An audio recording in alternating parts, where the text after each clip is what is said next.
Picture this. You wake up one morning and every single person on Earth has vanished. The streets are silent. Cities stand empty. Nature begins reclaiming the concrete jungles we built. Now imagine something far more dramatic. A world where creatures that ruled for 160 million years suddenly disappeared overnight. This actually happened, and what came next was stranger than anything you could imagine. For over a century, we've been obsessed with how the dinosaurs died, but we've almost entirely ignored an equally fascinating question. What did Earth look like the day after? What emerged from the ashes of that apocalyptic impact? The answer involves nightmare crocodiles, armored alien fish, and a planet so fundamentally transformed that even the trees were different. If you're ready to explore Earth's most overlooked chapter, hit that like button and subscribe, because we're about to journey into the Danian, the world's first age without dinosaurs. And trust me, it was nothing like you'd expect. Let's address the elephant, or rather, the T-Rex, in the room. When that mountain-sized asteroid slammed into what's now Mexico's Yucatan Peninsula 66 million years ago, the non-avian dinosaurs didn't all instantly vaporize, like in a Hollywood disaster film. This is crucial to understand, because the real story is far more nuanced and, frankly, more haunting. Research suggests that some dinosaurs actually survived that initial impact. We're not talking about millions of survivors, but pockets of populations that somehow endured the initial devastation. How long did they last? That's where things get murky. Some evidence points to hundreds of years. Other data suggests possibly thousands. The reality is, we'll probably never pinpoint the exact day Earth saw its last non-avian dinosaur. What we do know is that their extinction wasn't a clean break. It was a slow, agonizing fade to black. But here's where our story really begins. Once those final survivors disappeared, Earth entered a geological stage called the Danian. And if you could somehow visit this world in a time machine, you'd immediately realize you'd made a terrible mistake. The planet was an absolute wasteland. The asteroid's impact had released energy equivalent to billions of nuclear bombs, triggering mega tsunamis, global wildfires, and earthquakes that would make modern disasters look like minor inconveniences. About 75% of all species had been obliterated. The survivors, they were hiding, starving, and desperately clinging to existence. The sky itself had become Earth's enemy. Trillions of tons of pulverized rock, ash, and debris had been launched into the atmosphere, creating a suffocating shroud that blocked out the sun. For 3 full years, the world experienced perpetual twilight. Imagine living under nothing brighter than a full moon's glow, day after day after day. Photosynthesis essentially stopped. Temperatures plummeted. The food chain collapsed from the bottom up, and in this darkness, something unexpected thrived: fungi. When you have mass death on a global scale, decomposers have a feast. The fossil record actually preserves this moment as a distinct fungal spike, a thin layer where fungal spores dominate. Earth had briefly become a planet of mushrooms and mold, a nightmare landscape where the dead far outnumbered the living. But here's the surprising part. Life is stubborn. Incredibly, impossibly stubborn. Within just a few years, life began creeping back, even at ground zero. Scientists have discovered that the Chicxulub crater itself, the very scar left by the asteroid, started showing signs of life within a decade. Small organisms, then fish, then increasingly complex ecosystems began to establish themselves in what should have been a sterile hellscape. So, while that immediate post-impact period makes for a dramatic narrative, it wasn't the true face of the Danian Age. To really understand what Earth was like without dinosaurs, we need to fast forward past those apocalyptic first years and look at the world once the dust had settled. Literally. Let's start with what you'd recognize. From space, Earth wouldn't have looked radically different from the late Cretaceous. The continents were roughly where they'd been before the impact.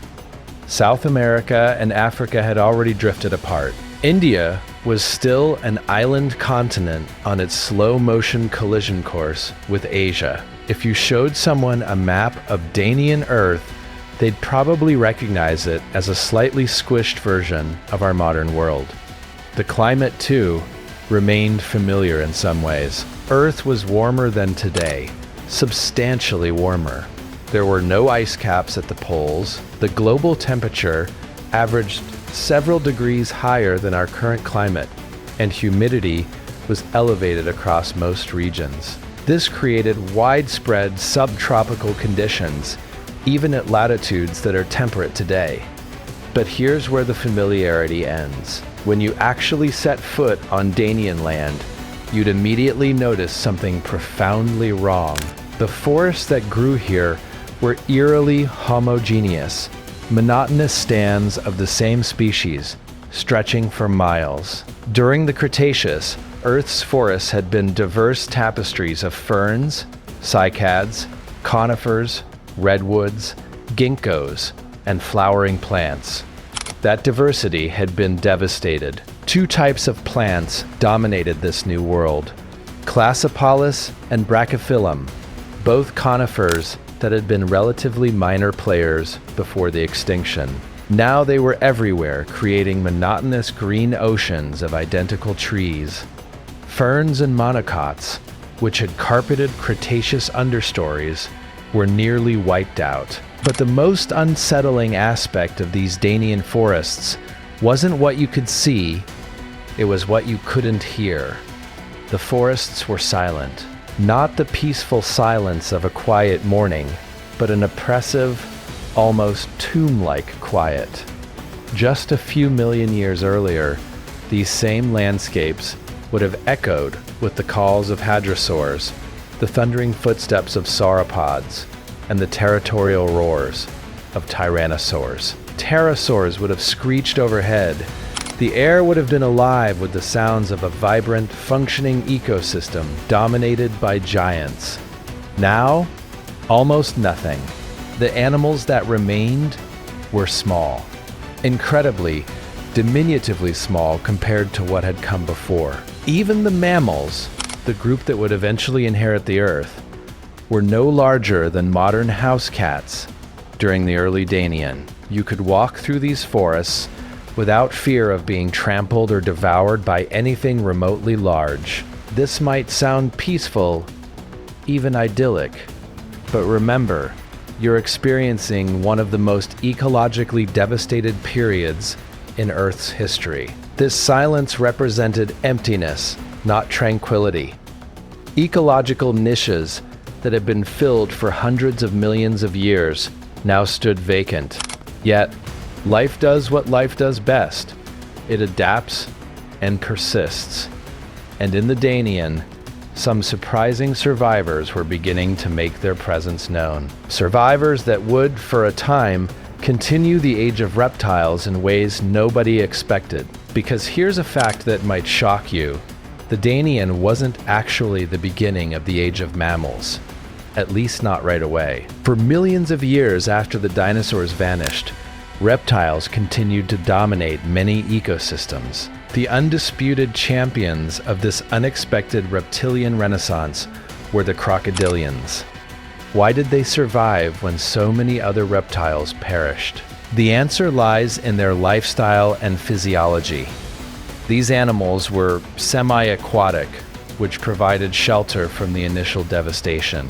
They had slower metabolisms than dinosaurs, requiring less food to survive the lean years. They could go extended periods without eating, and their body plan perfected over hundreds of millions of years was simply robust enough to weather the storm. During the Danian, crocodilians were everywhere. Rivers, lakes, Coastal areas, anywhere there was water, there were crocodiles. And they were big, really big. Botosaurus, Hyposaurus, Thoracosaurus, Champsosaurus, and Borealosuchus. These genera prowled Danian waterways across the globe. Some of these lineages, like Borealosuchus, had literally lived alongside T-Rex and Triceratops in places like Hell Creek, and they'd simply continued. They were the living bridges between the Mesozoic and Cenozoic eras. Most of these crocodilians measured over 10 feet long, positively massive compared to the mammals of the time. Borealosuchus could reach 15 feet, making it not just the largest predator in its ecosystem, but often the largest animal, period. In these early post-dinosaur worlds, if you were near water, you were in danger.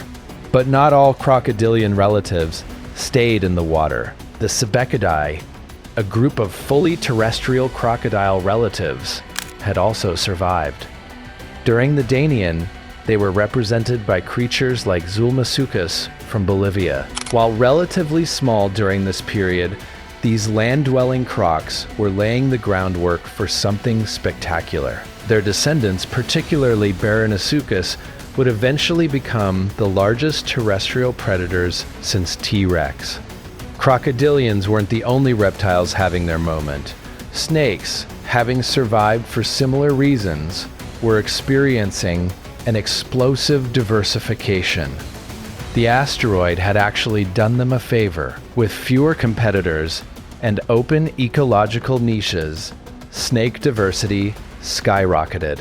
Boas became particularly common during the Danian and grew to impressive sizes, some exceeding 10 feet in length, making them apex predators in their own right. Meanwhile, monitor lizards and iguanas became prominent features of many ecosystems. The monitors took on predatory roles, with some species rivaling the size of modern Komodo dragons. In a world of small mammals, they didn't need to be massive to be effective predators. But the most successful reptiles of the Danian? Turtles, hands down. If there was ever a time to be a turtle, the end Cretaceous extinction was it. These armored reptiles were phenomenally well adapted for apocalyptic survival. They had flexible diets, slow metabolisms, and of course those protective shells. While dinosaurs, pterosaurs, and marine reptiles were being obliterated, turtles just kept going. The numbers are staggering. An estimated 80% of Cretaceous turtle species survived into the Cenozoic. Now compare that to mammals, the group that supposedly inherited the Earth. How many mammal species made it through? A measly 7%. During the Danian, turtles were abundant, diverse, and everywhere. They occupied freshwater rivers, lakes, coastal marine environments, and terrestrial habitats. From small box turtle ancestors to massive sea turtles, these shelled survivors represented one of the great success stories of the extinction event. But success came with a price. Turtles became a staple food source for predators. Fossil evidence shows that crocodilians particularly loved dining on turtles. Their powerful jaws could crack even thick shells, so the largest land predators were crocodile relatives. The most successful vertebrates were turtles. The Danian was, in many ways, still a reptilian world, but in the shadows, a group of small, furry creatures was beginning to stir. Early Danian mammals were not impressive. They were small, generalized, and frankly, kind of adorable. But size limits were beginning to lift. For the first time in over 100 million years, mammals could grow larger than a modern sheep without immediately becoming dinosaur food. The mammals that really capture our attention were the predators. And during the Danian, the first mammalian apex predators were beginning to emerge. These were the mesonychids. Appearing almost immediately after the Cretaceous ended, mesonychids were primarily carnivorous mammals that took full advantage of the vacant ecological niches left by large theropods. And here's where things get interesting. They looked absolutely nothing like any modern predator. They had large, powerful heads with massive jaw muscles. Their bodies were barrel-shaped and stocky. If a mesonychid chased you, it would bound more like a rhino than a wolf. And that makes sense because, despite being carnivores, mesonychids weren't related to modern carnivores at all. They were ungulates, hoofed mammals, more closely related to horses than to cats or dogs. One particularly successful mesonychid was Dissicus, a coyote-sized predator found across North America, Europe, and Asia. In its ecosystems, Dissicus played a role similar to modern foxes, but it was actually among the larger animals around, a testament to how small everything else was. But Dissicus wasn't the biggest mesonychid. Enter Ankylodon, a Danian mesonychid that reached sizes comparable to modern bears. Now, imagine a bear-sized predator with a massive skull, powerful jaws, and blunt teeth. Blunt teeth? Yes, and that's what made it terrifying. Ankylodon didn't need sharp teeth because it had evolved an incredibly powerful bite force. It would simply bite down on its prey with crushing force, ripping meat directly off the bone through sheer strength. Death by Ankylodon wouldn't be quick or clean. It would be brutally physical. But mesonychids weren't alone. Another group of predatory mammals was emerging, one that would eventually overshadow them, the Hyaenodontidae. Don't confuse these with actual hyenas. They weren't related. They were hypercarnivorous placental mammals that only really diversified during the Danian. They were generally smaller than mesonychids. Most were no larger than medium-sized dogs, but they had critical advantages. First, they had exceptional senses of smell, making them expert trackers.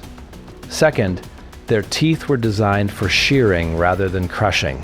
Sharp, efficient killing tools. Third, their bodies were more slender and agile than the stocky mesonychids. During the Danian, hyaenodontids remained relatively small, lurking in the shadows while mesonychids dominated. But they were patient. Eventually, hyaenodontids would become the most important terrestrial predators on Earth, with some species growing larger than polar bears. For now, though, the mesonychids ruled, and together with smaller carnivorous groups, these mammals were slowly filling the predatory roles left vacant by the theropods. But what about the skies? If the forests were eerily quiet, the skies were even more desolate. For over 160 million years, pterosaurs had dominated aerial ecosystems. The asteroid wiped them all out. Every single species gone. The question of who would replace them had a disappointing answer in the Danian. Mostly nobody. Insects were the dominant flyers, but even they were struggling. Among the insects that did thrive, butterflies were relatively common, providing one of the few aesthetically pleasant aspects of this otherwise harsh world. Birds existed. As the only surviving dinosaur lineage, birds had made it through the extinction, but barely. Only a tiny fraction of Cretaceous bird species survived. Recovery was agonizingly slow. It would take approximately 15 million years for birds to fully diversify and reclaim the skies. So, on land and in the air, the Danian was a world of emptiness. But underwater, that's where things get interesting. Just as the land had lost its dinosaurs, the oceans had been stripped of their apex predators. The massive mosasaurs, some exceeding 50 feet in length, were gone. The long-necked plesiosaurs had vanished. The seas should have been quiet and empty. Instead, they were full of sharks. Lots and lots of sharks. Of the 28 shark families swimming in late Cretaceous oceans, only 3 went extinct. That means 25 families survived, an astonishing success rate. And these weren't small, timid sharks. They were large, aggressive predators ready to fill the vacant niches. The most impressive was Otodus, a genus of mackerel sharks, the same family as great whites that descended directly from Cretaceous sharks. With mosasaurs gone, Otodus rapidly increased in size, and less than 1 million years after the extinction, 2 species had already reached sizes comparable to large modern great whites. These sharks were apex predators, capable of eating virtually anything they wanted. Their diet consisted primarily of sea turtles and large fish, but there's evidence of something even more terrifying: Otodus obliquus, a potential third species that may have exceeded 30 feet in length. If this species existed during the Danian, it would have been the largest predator on Earth, period, land or sea. Otodus wasn't alone. Other shark genera that still exist today, like Lamna and Nebrius, were thriving during this period. The Danian marked the beginning of the modern, shark-dominated ocean ecosystem we see today. But sharks weren't the only marine predators making waves. Sea turtles were numerous and diverse. Eels were experiencing rapid diversification. Freshwater eels, the family Anguillidae, which includes the unagi beloved in Japanese cuisine, first appeared during this time. These survivors, along with the strange fish, recovering sharks, and resilient turtles, were the last pieces of the Mesozoic puzzle, living fossils in a world that was rapidly leaving them behind. The Danian was a world caught between 2 ages. It was no longer the Mesozoic with its towering dinosaurs, flying pterosaurs, and oceanic mosasaurs. Puggle. But it wasn't quite the Cenozoic either, not yet the age of mammals in any meaningful sense. Instead, it was something stranger. A transitional world where the old rules no longer applied, but new ones hadn't fully formed. Reptiles still dominated many ecosystems. Mammals were experimenting, testing boundaries, slowly growing larger. The forests were silent and monotonous. The skies were empty. The oceans were full of sharks and bizarre armored fish. It was a world of survivors, not thrivers. A world recovering from planetary trauma, where every organism was descended from the lucky few who'd weathered the apocalypse. The Danian lasted approximately 5 million years. Eventually, those small mammals would evolve into whales, elephants, and primates. Birds would reclaim the skies. The age of reptilian dominance would truly end. But for a brief moment in geological time, Earth was something unique. A planet of echoes, where the ghosts of dinosaurs still haunted the landscape, and the future remained uncertain. That was the Danian, the forgotten world, the Earth after the dinosaurs.